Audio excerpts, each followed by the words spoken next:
నమః. హరి ఓం. వినాయక స్వామి వారి యొక్క వ్రతకథా ప్రారంభం.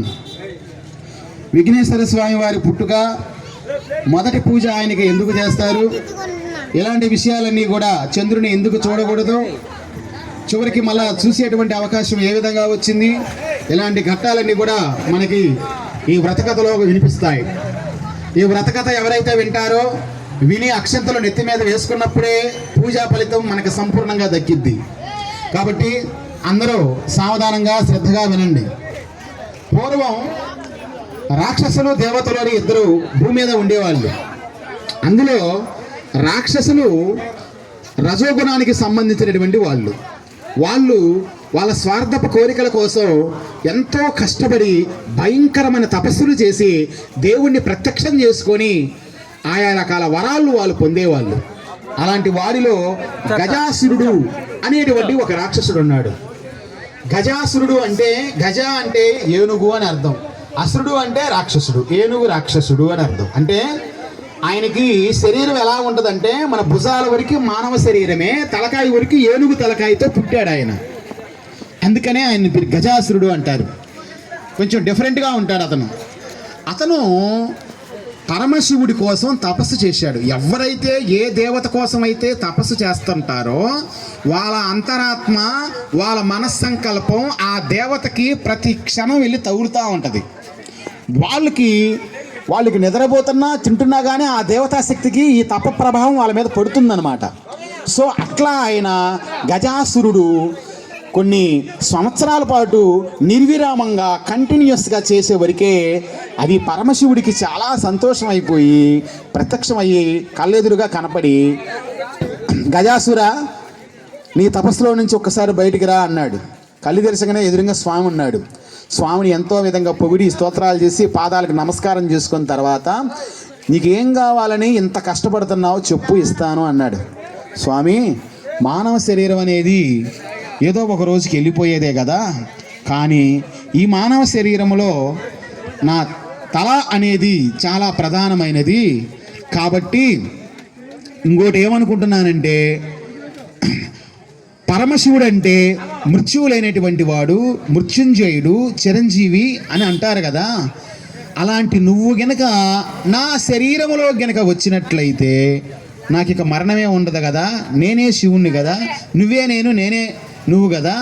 కాబట్టి ఆ వరాన్ని నువ్వు వచ్చి నా శరీరంలో ఉండిపో అన్నాడు. మరి అది కుదరదు అని అనకూడదు, ఎందుకంటే కష్టపడ్డాడు కాబట్టి ఫలితం ఇవ్వాలి అతనికి. శివుడు సరే అన్నాడు.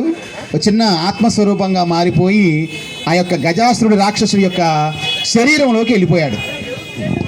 వెళ్ళిపోయిన తర్వాత అక్కడ కైలాసంలో అమ్మవారికి అయ్యవారు రావటం లేదు. అంటే 2-3 రోజులు, ఒక వారం అయినా అసలు అడ్రస్ లేడు స్వామి. అమ్మవారి గాబరా పడిపోతుంది. సరే ఎక్కడికి వెళ్ళాడు, ఏం చేస్తున్నాడు, ఎలా తెలుసుకోవాలి? అన్ని లోకాలు తిరగడానికి నారద మహర్షి ఒకడు ఉన్నాడు. ఆయన అడిగారు. ఆయన అడిగితే, అమ్మా ఇంకెక్కడ మీ ఆయన గజాసురుడు అనేవాడు భక్తికి పొంగిపోయి ఏం వరం ఇస్తున్నాడో అర్థం కాకుండా కూడా ఆయన శరీరంలోకి ఉండిపోమంటే ఉండిపోయాడు, ఇంకా కైలాసానికి ఏడొస్తాడమ్మా, నీది ఒంటరి జీవితమే అని అన్నాడు నారదుడు. అప్పుడు చాలా బాధపడి పార్వతీదేవి, ఏం చేద్దాం నారద, మరి మా ఆయన మళ్ళీ నాకు కావాలంటే అదంత తేలిక పని కాదమ్మా, దీనికి తెలివి ఉండాలి, బుర్ర ఉండాలి, రెండున్నోడు విష్ణుమూర్తి, ఆయన దగ్గర పోదాం అన్నారు. అప్పుడు పార్వతీదేవి, మిగతా దేవతలు, నారదుడు, మునులు, వీళ్ళందరూ కూడా దేవజాతికి సంబంధించినటువంటి దేవతలు అందరూ కూడా విష్ణుమూర్తి దగ్గరకు పోయి జరిగిన విషయం అంతా చెప్పారు. అప్పుడు విష్ణుమూర్తి చిరునవ్వు నవ్వి, నేను చెప్పినట్టు చేయండి అన్నాడు. అందరినీ బయలుదేరమన్నాడు. గజాసురుడు ఉండేటువంటి ఊరికి వెళ్ళమన్నారు. వెళ్ళారు. వెళ్ళిన తర్వాత ఆయన ఇంటి ముందు ఒక ప్రోగ్రాం పెట్టారు. వీళ్ళందరూ నాట్యం చేసే వాళ్ళలాగా గెటప్పులు మార్చుకున్నారు ఈ దేవతలందరూ. బ్రహ్మదేవుడేమో ఒక డోలకు ఒకటి మెడక తగిలించుకొని మోగిస్తూ ఉన్నాడు. విష్ణుమూర్తి ఏమో ఆ సన్నాయినాదం ఊదుతూ ఉన్నాడు. మిగతా దేవతలందరూ ఏమో నాట్యాలు చేస్తున్నారు. గంగిరెద్ది ఏమో డ్యాన్స్ చేస్తూ ఉంది. అన్నిటికంటే గంగిరెద్ది డ్యాన్స్ హైలైట్గా ఉంది అక్కడ.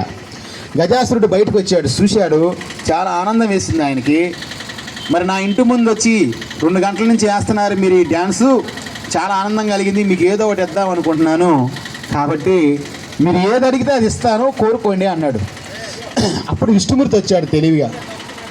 సరే ఇచ్చిన మాట నువ్వు తప్పవు కదా, తప్పను అన్నాడు. సరే అట్లా అయితే నీ శరీరంలో మా శివయ్య ఉన్నాడు కదా, తీసుకున్నావు కదా నువ్వు, ఆయన లేక మేము చాలా ఇబ్బంది పడుతున్నాం, మేమే కాదు లోకంలో జనాలందరూ ఇబ్బంది పడుతున్నారు, అది స్వార్థం కదా, 10 మందికి పనికి వచ్చేటువంటి దేవుణ్ణి నువ్వు ఒక్కడే కావాలని కోరుకోవటం బయటికి ఇచ్చేసేయి, అదే మాకు కావాల్సింది, ఇంకా డబ్బులు నగలు ఏం అవసరంలే మాకు అన్నాడు. చాలా డైమాల పడిపోయాడు ఆయన. అబ్బో భలే కోరిక కోరారే వీరని. మాట తప్పితేనేమో వాళ్ళ వంశ చరిత్రలో ఎవరు కూడా మాట తప్పినట్టు లేదు, అది ధర్మం కాదని నిర్ణయించుకొని గజాసురుడు చాలాసేపు బాధ